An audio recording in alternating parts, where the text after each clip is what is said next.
శ్రీ విష్ణు రూపాయ నమః శివాయ.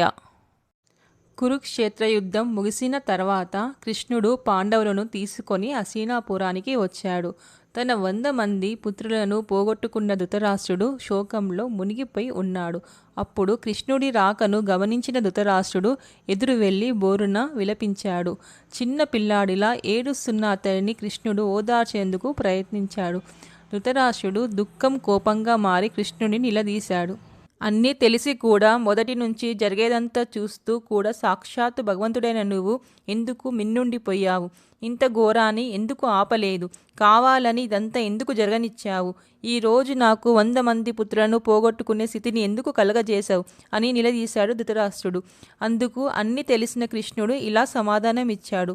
ఓ రాజా, ఇదంతా నేను చేసినది కాదు, నేను జరగనిచ్చినది కాదు. ఇది ఇలా జరగడానికి, నీకు పుత్రశోకం కలగడానికి అన్నిటికీ కారణం నీవే, నీ కర్మ. 50 జన్మల క్రితం నీవొక వేటగాడివి. ఒకరోజు వేటకు వెళ్ళి రోజంతా వేటాడినా నీకు ఏమీ దొరకని సందర్భంలో ఒక అశోక వృక్షం మీద 2 గువ్వల జంట వాటి గూటిలో గుడ్లతో నివసిస్తున్నాయి. వాటిని నీవు చంపబోగా ఆ 2 పక్షులు నీ బాణాన్ని తప్పించుకొని బతకగా అప్పటికే సహనం నశించిన వాడివై కోపంతో ఆ గూటిలోని ఉన్న 100 గుడ్లను ఆ 2 పక్షులు చూస్తుండగానే విచ్ఛిన్నం చేశావు. తమ కంటి ముందే తమ 100 పిల్లలు విచ్ఛిన్నం అవుతున్నా కూడా ఏమీ చేయలేని నిస్సహాయ స్థితిలో చూస్తూ ఉండిపోయాయి. ఆ పక్షుల గర్భశోకం దుష్కర్మగా నిన్ను వదలక గత 50 జన్మలుగా వెంటాడి ఈ జన్మలో నిన్ను ఆ పాపం నుంచి విముక్తుడిని చేసి కర్మబంధం నుంచి విడిపించింది. నువ్వు ఎన్ని జన్మలెత్తినా, ఎక్కడ ఉన్నా, ఎవరు నిన్ను ఉపేక్షించినా, ఎవరు నిన్ను శిక్షించలేకపోయినా నీ కర్మ నిన్ను తప్పకుండా వెంటాడుతుంది. వదలక వెంటాడి ఆ కర్మ ఫలాన్ని అనుభవించజేస్తుంది.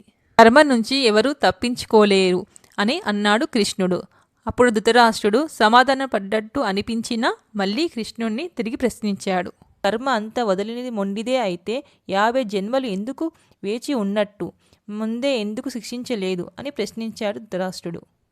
అందుకు కృష్ణుడు చిరునవ్వు నవ్వి, ఓ రాజా, 100 మంది పుత్రులను ఒకే జన్మలో పొందాలంటే ఎంతో పుణ్యం చేసుకొని ఉండాలి, ఎన్నో సత్కర్మాలు ఆచరించాలి. ఈ 50 జన్మలు నువ్వు ఈ 100 మంది పుత్రులను పొందడానికి కావాల్సిన పుణ్యాన్ని సంపాదించుకున్నావు. 100లాది మంది పుత్రులను పొందే అంత పుణ్యం నీకు లభించాక నీ కర్మ తన పని చేయడం మొదలుపెట్టింది అని చలివిచ్చాడు కృష్ణుడు. ఇది విన్న ధృతరాష్ట్రుడు ఒక్కసారిగా కుప్పకూలిపోయాడు. మనం జన్మాలుగా సంపాదించుకున్న పుణ్యఫలాన్ని ఒక్క చెడ్డ పనితో తుడిచిపెట్టుకపోతాయని శ్రీకృష్ణుని అంతరార్థం. ఈ కథ యొక్క నీతి: కర్మ ఎన్నడూ చిరునామా మర్చిపోదు. నువ్వు ఎక్కడున్నా, ఎన్ని జన్మలెత్తినా చేసిన పాపం సమయం రాగానే పడగ విప్పక మానదు. Thank you for watching my video. ఈ వీడియో కనుక మీకు నచ్చినట్టయితే ఈ డివైన్ తెలుగు భక్తి ఛానల్ని లైక్, షేర్ అండ్ సబ్స్క్రైబ్ చేయండి. శ్రీ మాత్రే నమః.